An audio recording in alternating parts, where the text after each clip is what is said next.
If you're getting into the Airbnb game, if you make over $400,000 per year, if you've been on the journey trying to make a transformation with cash flow and tax savings and wealth building with short-term rentals, this video is for you. For those of you guys who don't already know me, my name is Nick. I run the company MyBnB Accelerator. We've helped over 300 clients close on a cash flowing, tax saving Airbnb over the last few years. And right now we have over 100 repeat clients who are typically asking the same 3 or 4 questions. Things like, what markets are cash flowing really well right now? What design enhancements are clients putting into their properties right now that drive the most revenue and therefore the most cash flow? The third thing is always looking for clarity on material participation and bonus depreciation. So it's back at 100%. What do I do to make sure that I'm logging my hours and making sure I'm doing everything within the guidelines so that I make it as easy as possible to qualify for the 100 hours? And then the fourth item, which is a pretty cool one, is Airbnb recently rolled out a services portion of its app. And I think this is probably the most bullish thing that has happened to short-term rentals since the bounce back in 2020 and 2021 post-pandemic that had so many people not only launching short-term rentals, but just so many people traveling like crazy. So I give these types of breakdowns to clients in our private calls when I meet with them one-on-one, as we're looking at deals together, as we're closing on deals together, as they're already live and trying to game plan the next, their 3rd, 5th, 10th, 20th short-term rental with us or on their own. So I'm going to give you a quick breakdown right now of some of these topics. I'm going to dive behind my screen so you guys can also see some of the notes that I compiled and shared recently on a few private calls with clients. All right, so cash flow and cash flowing markets. This is the one that everybody wants to knock out right out of the gate. So top markets, the list hasn't really changed. All we've really seen is just certain areas have way more inventory that's available right now. Some areas there hasn't really been any change, and then some areas we've actually removed from our sourcing list for the time being. So I'll quickly run through some of these items. So the Poconos in Pennsylvania, we're always consistently finding really good spots out there. Over the last 2 days, as of this recording,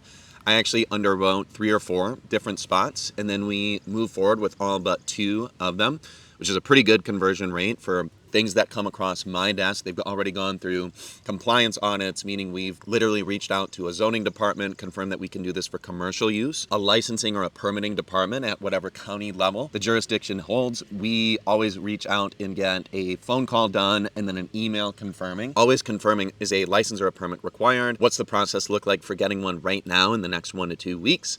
And then do we need to transfer one? Do we need to do a different approach? We always break down within writing via email exactly what the process is going to look like. It's mostly for areas that we've already been doing this for years, so we already know the process, but we always double confirm there. And then the third item is if there's an HOA or what's called a POA, a private owner association, always getting a copy of the CC&Rs, HOA bylaws, and then double confirming via email that we don't have any Karens who work at the HOA who just, even if the property is 100% compliant to be ran, we just don't want people on our backs because that's stressful. You don't want to have to deal with back and forth with neighbors or with the HOA president or a board member themselves. So really easy protocol. We've always done that one really well. So the Poconos still doing really well. We've been finding a lot throughout the Dallas area, and then we always do a final underwrite before we ever go under contract and close.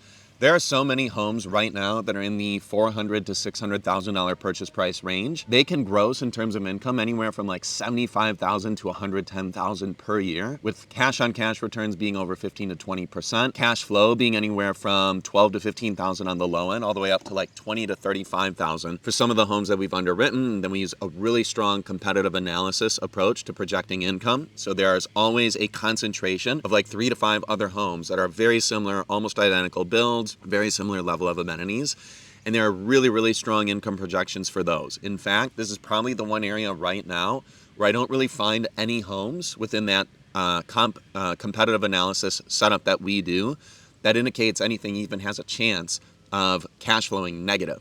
So very strong floor for the income so that we always have high certainty that a home is at the very worst going to break even. But oftentimes we really nail our projections. So Dallas, super strong, plenty of inventory out there. Another spot that's always been good for us, and specifically we always need to just search if there's inventory available. Glendale and Mesa are always really strong for us. I personally don't like Phoenix or Scottsdale. I think it's super competitive. I think you can launch on homes out there, nail everything with the design, the enhancements, have a really strong co-host, and then you can still fall short. Not that we put clients out in those areas, but I have seen other homes that are designed really well, and then I reverse engineer based on the photos, which sometimes show the exact address.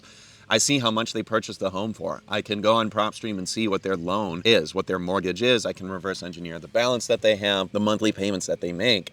There are homes out there doing $80,000 to $110,000 a year, and they're losing money, and they're designed to the teeth, like insanely well-designed homes. So the issue is, I don't really like doing Phoenix and Scottsdale just because it's super competitive. You obviously can make stuff work. I just don't have the highest confidence interval on doing stuff out there. Glendale and Mesa, we've never had issues out here. There's way less saturation. There's still a ton of demand. Flagstaff sometimes, Sedona sometimes. We've been looking pretty hard in Sedona for the last probably like 4 or 5 weeks. There's very rarely anything that we feel really, really good about doing. So we've just kind of downtrend how much we actually source in Sedona. We've just indexed more towards other parts of Arizona. Westminster, just outside of Denver. So my favorite market. I started out here just over 4 years ago, and this area has treated me super, super well. I learned a ton cutting my teeth on the market in this area, and we consistently find great deals out there. It's a super strong demand short-term rental market. There's always inventory coming available. It's just a matter of finding the best creative terms that we can out there to make it even more compelling. Kissimmee and Davenport, another great market. What's always really important out here is you want to really nail a blend of, number one, the category that you're in. So most people would say things like this is a super saturated market. What saturation basically indicates is an oversupply versus a relatively lower demand. That is truly saturation. But in this scenario, there's actually a high level of competition, so there is high supply, but there's exceptionally high demand. Like, this is literally one of the top 5 to 10 short-term rental demand markets across the entire US. And the one reason being, people love to come to Disney, which this is just outside of Orlando and Disney World. So with that said, we love doing deals out here. The challenge always is you really have to nail the underwriting on, number one, are you near like some sort of a resort? Or is there some other attraction that's kind of silently or not so silently driving a ton of travel demand for people to specifically go to that neighborhood? So Champions Gate is different from Four Corners, and certain resorts attract different types of families. Basically, if you're going to travel with more than like 5, 6, 7, 8 people, you can't really stay in some of these resorts on premise on some of the Disney grounds. So what you really have to explore is, are families booking hotels as an alternative? Are they going to explore booking in a different resort? Or are they basically going to come to their senses and recognize it's just way better to go and get an Airbnb? And oftentimes there will be groups of families traveling together. So you have to know the nuance between 5 bedrooms can work, 6, 7, 8, 9 bedrooms can work out there. You have to really sit down for like 30 to 60 minutes with a well-trained eye and start building out this little matrix of all the different properties in the area that are actually doing really well, and then what's actually driving revenue out there. And this is the one area where I've seen so many people who are not clients of ours, but people who have indexed at least $50,000 to $120,000 for design stuff, like they're doing AstroTurf on walls in movie theater rooms that they've built, custom chairs, custom decks, custom wall art, custom murals, custom furniture, just literally tens of thousands of dollars. And what it doesn't always result in is a high internal rate of return or a high cash-on-cash return on the final build. And then the listing goes live and they, get very, very heavily booked, but they're not charging enough money to really make it a good return. Like, those homes cash flow positive for sure, but the problem is, if you put $150,000 into design stuff and you maybe closed on the home with $180,000 all in down payment and closing costs, like if you weren't working with us, maybe you did that on like a $750,000 home. Well, you're like $300K plus into this deal, and you might cash flow 20, 30 grand per year. But that's 10% cash on cash return on 300 grand. You're almost better off indexing into something like index funds, S&P 500 at that level, because it's not really worth the time and the headache to then, wait 6 weeks or 12. I've seen and heard of some people's design projects taking 2 to 3 months. So the home sits vacant for a while. So just again, I really love this area. I just want to see people do the right thing. So 5 bedrooms work really well, 6, 7, 8 bedrooms, 9 bedrooms. They've been working consistently. Broken Bow, it's a super interesting market. There's a lot of travel demand. There's up and coming stuff with a casino that's being built. I don't know if the casino is already live yet. Tons of people from the Dallas-Fort Worth area travel there. What I think has happened is, and this is a great learning example for people who are just getting into the short-term rental game, what we knew a few years ago was this is kind of like a blip in time market where as more developers come in, it's an up-and-coming market. There have been people building homes and buying homes out there like crazy. That market's been going nuts for like 7 to 8 years, but as of the last 2 or 3 years, there's just been so many developments coming in. So this market is really like an equity play wealth building approach. You're not necessarily going to have super crazy strong cash flow out here like you could 2 or 3 years ago when we just started getting into this market. I still think it's a great market if you want to get a brand new or almost new construction build. There are so many homes that were built 2 or 3 years ago or just this year. Developers are selling the homes. They need to recoup their funds to deploy into their next development. So I think it works, but this is one area where I've just told the team we're getting such better cash flow returns in so many of the other areas that we typically source in. So I just really like a lot of our other areas better. Smoky Mountains, and again, we have like 30 different markets, 30 different cities or groups of cities that we're always finding stuff in. I've just shared maybe 7 to 10 of them on this list. The Smoky Mountains, we're always finding great stuff. What I try and do for clients is I always want to make sure we're trying to index for newer builds out here. Again, there's a lot of homes out there, a lot of cabins. There seems to be a lot of stuff that isn't always in the best shape. For example, we have clients who already own homes out there. And even before they join the program, they're like, hey, I want you guys to help us find another spot out here. The problem I had with my first one was I didn't do the underwriting the right way. So I'm breaking even or I'm barely getting any cash flow. They want to see better underwriting on the second deal that they do, which would be the one that we help them with. Another scenario typically is people will buy homes that aren't in the best condition, or they're not really looking out for things that will come back and be $10,000, $20,000, $40,000 capital expenditures years down the road. So for example, oftentimes there are a lot of homes that are built on very heavy slopes, unless you're in like one of these cookie cutter cabin builds. If you're something that's more on the sloped edge of like the mountains or the hills out there, you'll see that a lot of these balcony and deck structures were built with improper joist balances, the way that poles are literally poured into foundations on the ground. So you won't always have people who are pouring concrete into the ground and then inserting that beam into the ground. You're seeing completely different builds out there. And what oftentimes happens is wood rot becomes a very real thing after 5, 10, 15 years of literally wooden beams touching soil ground. So there's all kinds of different things that we need to look at. Oftentimes we're bringing structural engineers in to do a second opinion after the inspector comes through, recognizes an item that might be an issue. So we really love the area. We just always want to make sure we try and index for newer builds that are a certain type of home, avoiding the log cabin infrastructures, which can sometimes have issues. I can go into much more detail after working with a client who bought one like that, and they showed me their inspection report. They showed me the repairs that they had to do and the maintenance and the upkeep. It's a super high cash flowing home for them, but it took them like 20 to 40 hours for 2 or 3 months where they were like stressing over how do they solve this thing before they can even get it live again.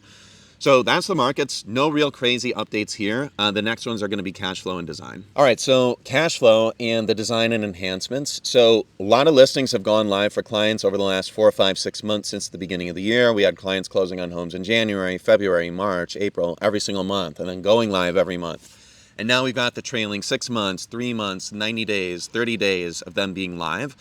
Most everybody has come out of the gate doing really, really well, especially because they launched, right before a peak season like summer months. So most everybody's listing has been coming out of the gate looking really, really good. Really important note, and my co-hosts that a lot of my clients work with, we oftentimes get on calls every couple of Fridays and start going back and forth around the algorithm. Is there still a new listing boost that happens? It seems like it's not quite as aggressive of a boost that people get like they did in previous months or even previous years. And now Airbnb's algorithm is starting to shift over. There still seems to be a slight boost when you launch a new listing, but the challenge is now you're really getting optimized for our guests saying that they're going to come back, and are they indicating that in their review? So very, very interesting dynamic. You really need to focus on getting the 5-star reviews and actually encouraging guests to really lean into and focus on what particularly went well so that they can notify other guests, what unique amenities, what experiences were really, really cool, what other items really drove the impetus for you to choose that place. But then also after you actually arrive at the property, you're staying there, and now you're checking out and leaving, and now you've left, and now you're kind of sitting with everything that actually happened. Can you really lean into some cool elements about that? So that is pretty exciting, pretty important.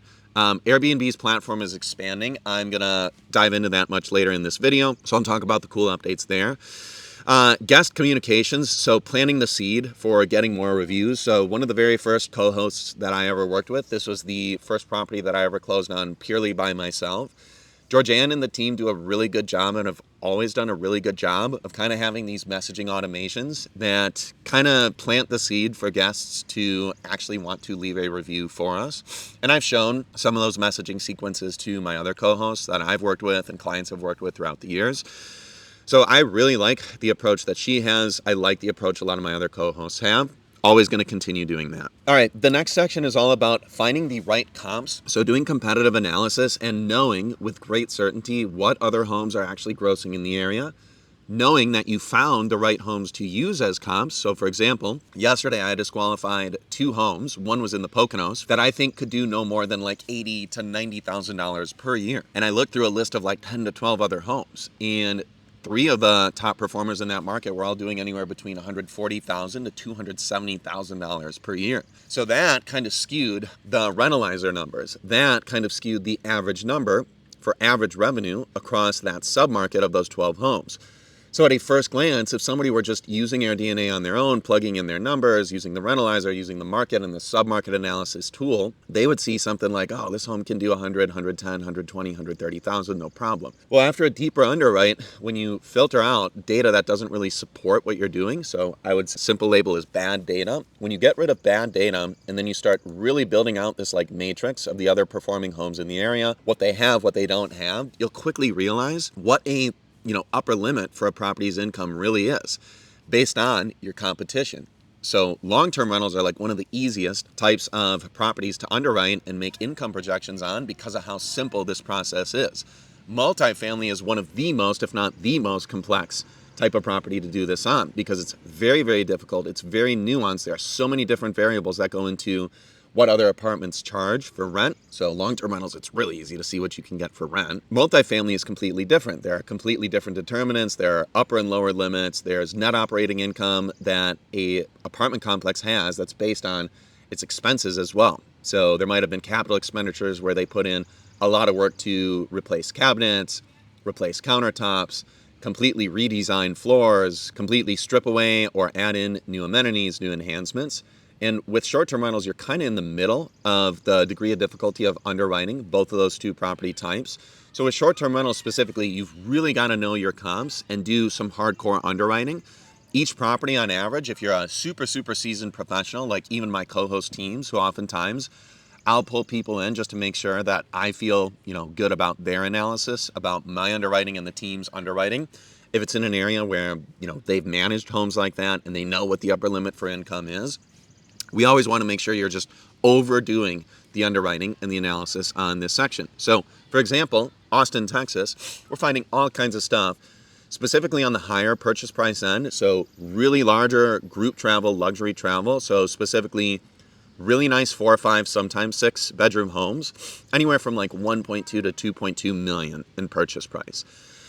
So our clients who are more affluent and have more cash to deploy, they really, really love those homes. Versus somewhere like the Poconos in Pennsylvania, you can get really, really solid cash-on-cash return and cash flow. Homes in the $450,000, $600,000, $700,000, $900,000, $1.1 million purchase price. But we're no longer underwriting like we used to years ago when it was just so simple to suggest, hey, I can add in a super unique, simple amenity that a couple of these other top performers have. The game is very different every 2, 3, 4 years where new competitors come into the market.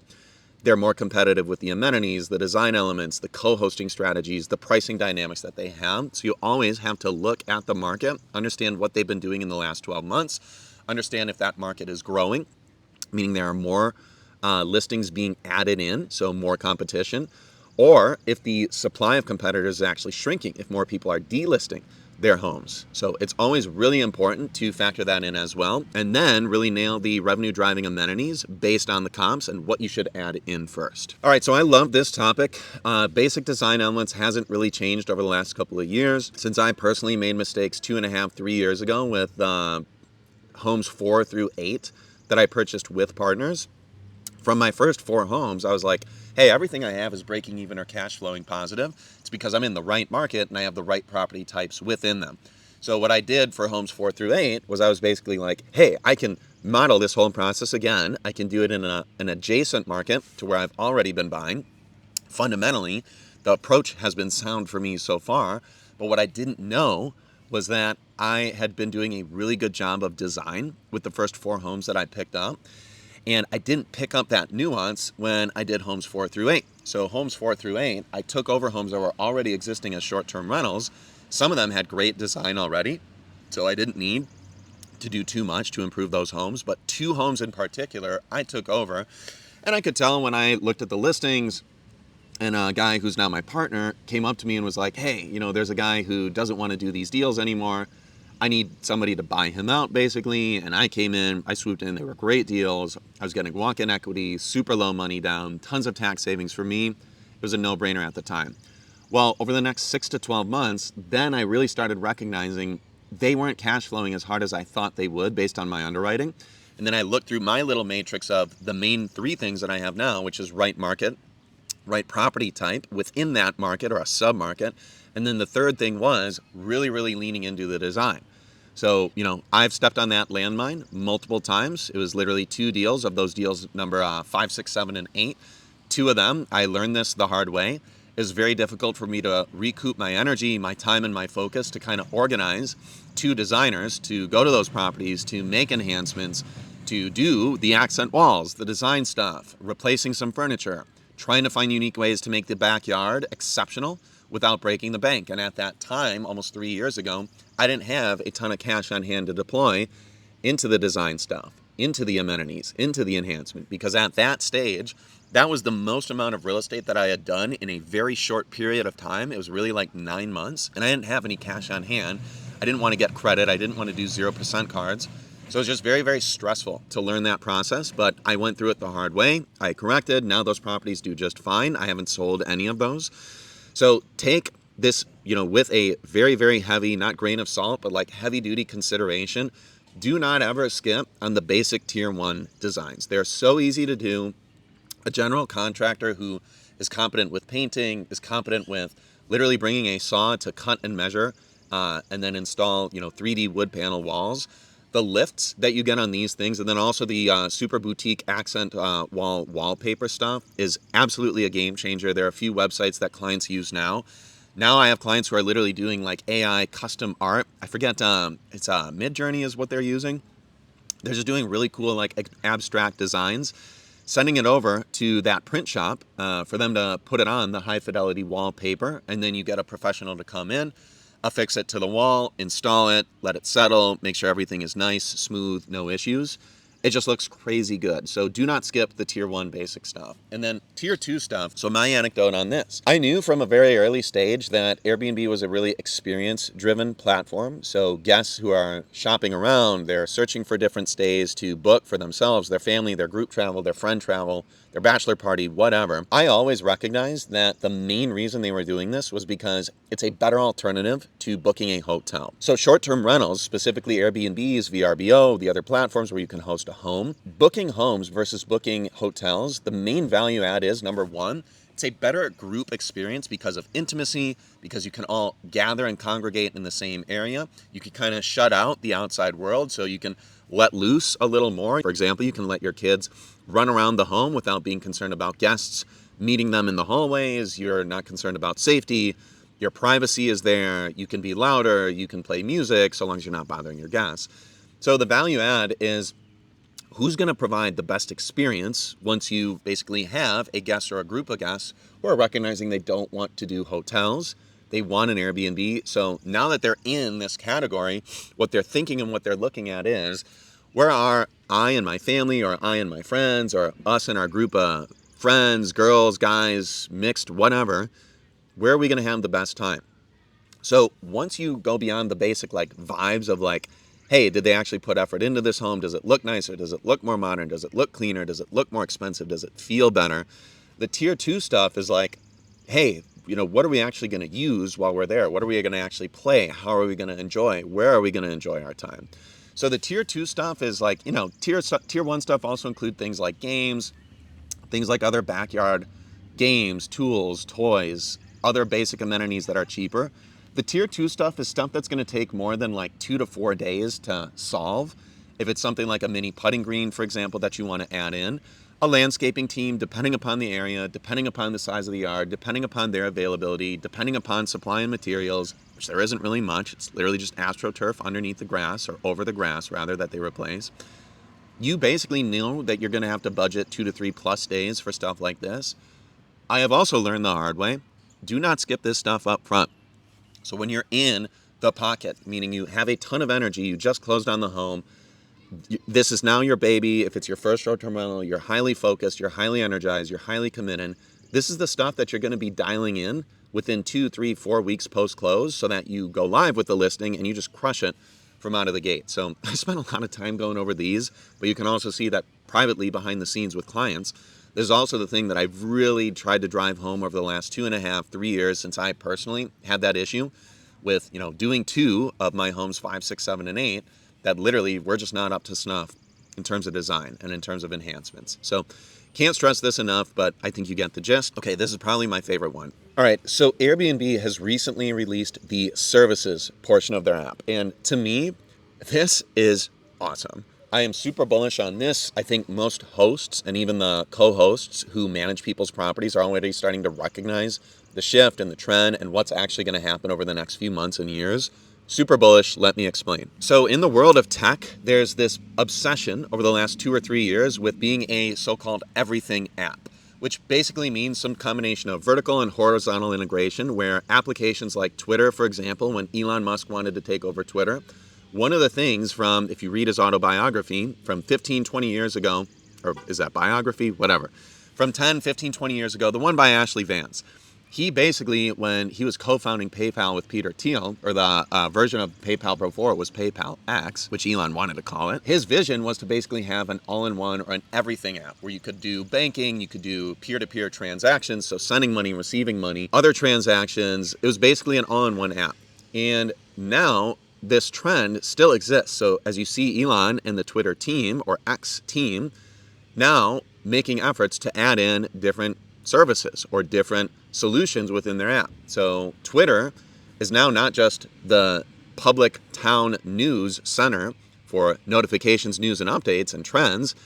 It's now something that he wants to make a payment processor, something where you can do AI search. And the way that this has evolved is now it's basically like a data company, where the more aggregation of users and the data that you amass, data is now very, very valuable if you're reselling it to advertisers, essentially, because X makes a ton of money off of ads, whether they still have that as a platform right now or not. So the short version, or shorter, condensed version of this is their goal is just to basically bring in more users. And what I've already recognized, and I think this is a really cool development for this application and specifically my audience, who's more affluent, higher income earning people, what they're really trying to do is they know the most affluent people on their platform probably prioritize things like luxury, convenience, low degree of difficulty, low friction, high security. So things like an application, for example, like Airbnb, which has become relatively trusted,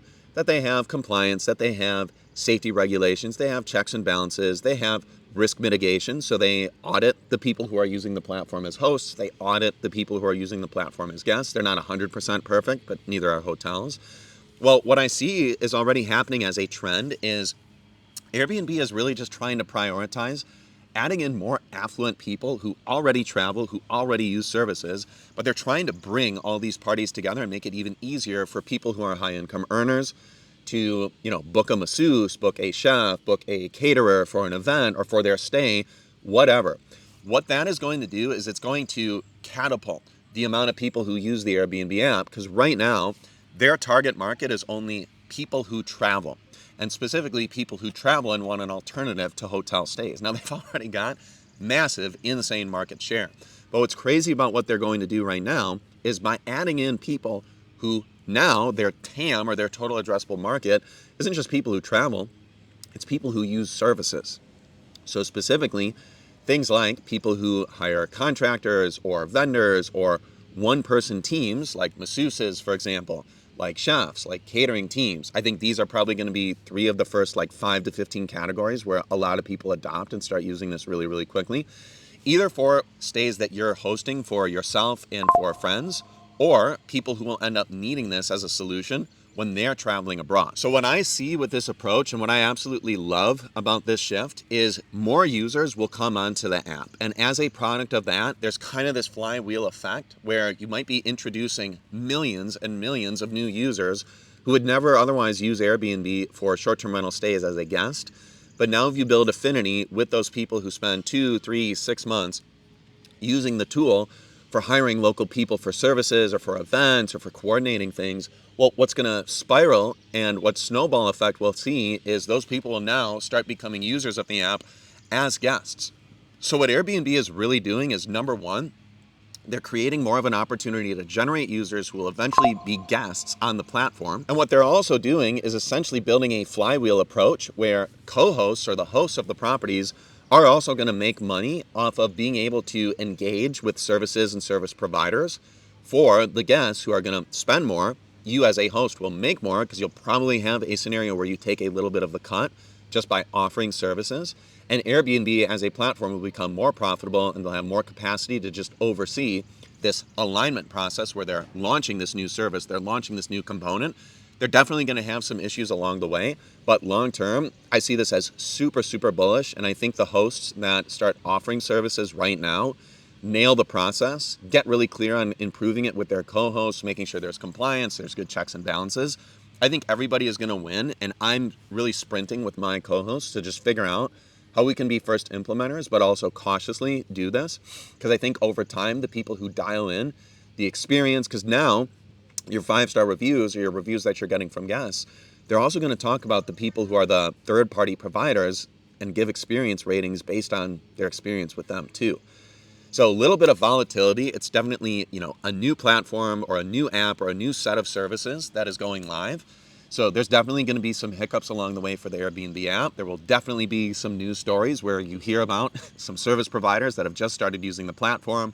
They do some weird shit, some crazy shit. I personally wouldn't be super keen on using services right now for anything more than if it were just me and maybe some buddies traveling there. Pretty low risk if I'm bringing on a chef, pretty low risk if I'm bringing on maybe a caterer for just like my personal friends who, if the caterer F's up, it's not like I, was hosting a mastermind event for like 20 or 25 clients. So if I shift over to, okay, am I going somewhere with, am I a lady and am I traveling with my bachelorette friends for my party? Maybe hiring a masseuse who pulls some weird stuff. That's not going to look good on Airbnb's platform. That's going to result in some pretty negative reviews. That might snowball in traction into something where there's a lot of negative press. So Airbnb's got a lot to gain. They've also got a lot to lose. But again, I applaud them for taking the risk and trying to be this like first mover in the everything app space that combines basically short-term rental hosts and guests. So literally what we've already got, but then adding in these third-party service providers. And I think they're going to do a great job. I think they've probably thought about this for months and years. They're probably going to roll out really basic services where there's like lower risk, lower exposure, lower concern, and also kind of silo and bifurcate the people who are leaving reviews for just the guests, or just the hosts. So guests leaving just a review on the co-host experience, so their experience for the stay at the property, versus people who are leaving reviews for the vendor, the contractor, the service provider, the individual, or the small team. There's just got to be a way to kind of like separate those out. Like, for example, I could give a phenomenal guest experience as a co-host at my property, but if my co-host, uses a service provider who does terrible work, I don't want that to reflect negatively on me, even though for the guest, it overall negatively affected their stay at the property and as, component of that, their experience. So very exciting. I'm excited to be, part of the first movers. I'm probably going to launch this over the next 1 to 2 weeks. Some of my properties in some of the cities I'm in, they do already seem like they qualify for it. So I will keep you guys in the loop, but I'm overall pretty excited. I just can't wait to see, how this eventually snowballs into something really, really good. The tax stuff. So pause the screen here, take a quick read through this, and then I'll give my takes on this in just a sec. All right, so the really good news here is 100% bonus depreciation. It already passed the Ways and Means Committee. We're already past the House of Representatives. The bill is now getting amended and then being finalized to go to a Senate vote, and then there'll be a final amendment, and then there's going to have to be I don't know what it's called, a caucus, something where they all get together and different parts of different committees get together and like push the final version through without major amendments. The good news is this. Nobody's really tried to adjust down or up. Well, you can't go more than 100%. Nobody's really had any pushback on 100% bonus depreciation. Things like SALT provisions, tax credits, budgetary spending for the different provisions that are going into this bill, those are going through amendments. Those will probably get adjusted up or down. But I think the final version of this is going through on July 4th. I think that's the day of the vote for the Senate. And then there might be some like minor amendments that happen after the fact, but almost everybody I've talked to who's either just as insightful or just as concerned or just as committed to doing research on this stuff, like CPAs who work with a lot of short-term rental investors, like friends who also invest quite a bit, guys that I meet at different forums, different events throughout the year. I've built up this network, and there are like 8 to 15 guys that I might hit up every time I want an update on what are they learning, what are they digesting, what are they seeing, what are they hearing. Everybody is pretty much in alignment on this, so I kind of synthesized everybody's take on everything related to the big, beautiful bill, the timeline, any amendments, the final vote, things getting pushed through. What I really want to focus on here, since that's like pretty much certain, and once that hits the news cycle, by the way, in like a month from now, you will see 50, 100,000 plus people come out of the woodwork that otherwise would be investing in the short-term rental market. You'll instantly double the number of offers that pretty much every seller gets on their home. If they're listing for a first time, if it's been on market for a while, it's just going to make it a little bit harder on my team to negotiate and get as aggressive offers as we have been getting. But I still think overall it's going to be an insanely good buyer's market. Really quick thing here, just so that this is super, super simple to get clarity on.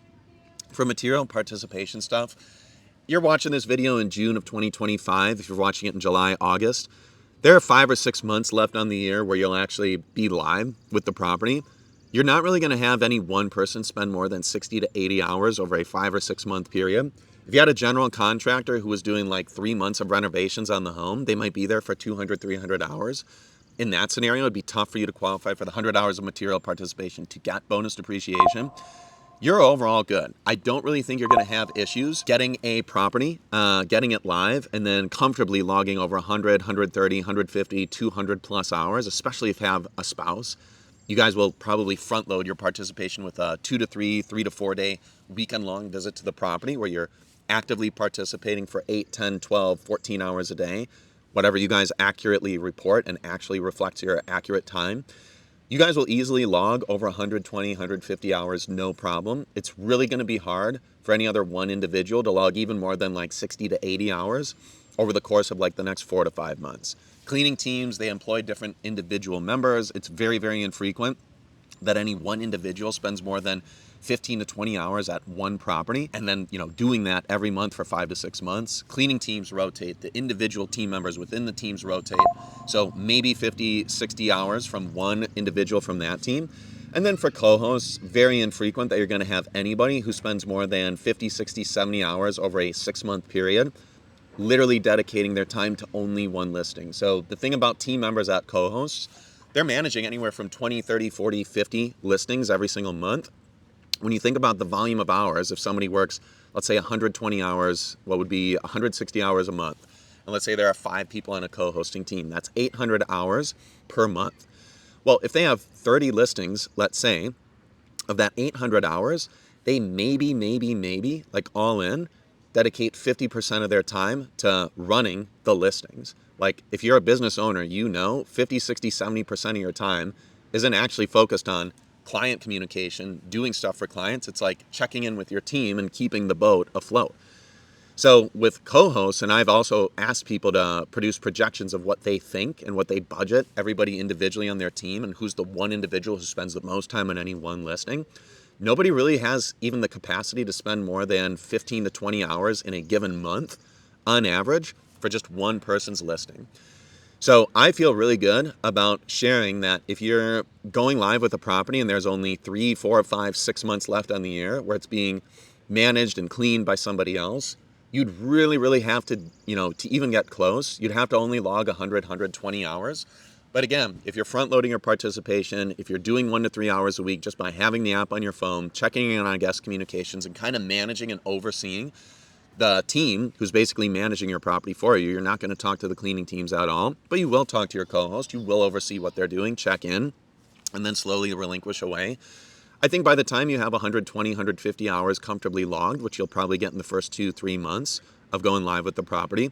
Really no issues with the material participation stuff. And clients have been, and people who are non-clients that I've talked to, they do really good jobs at putting together logs for their hours. So putting together what's called a contemporaneous log, and then also making sure that you're really, really consistent with also estimating other people's hours.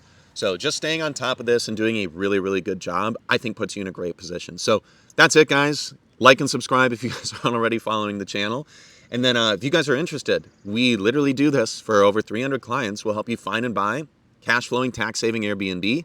We'll make sure that we take the guesswork and the legwork out of finding the right market, the right property type for you that's actually going to cash flow. And then number 3, making sure you nail the design and the enhancements post-close and help you at pretty much every step along the way. So we shift over to a waiting list only towards the end of the year. So you can imagine more and more people spend more and more time thinking about short-term rentals as the year goes on. So definitely hit us up as early as possible to talk about moving forward, and we'd love to speak with you soon.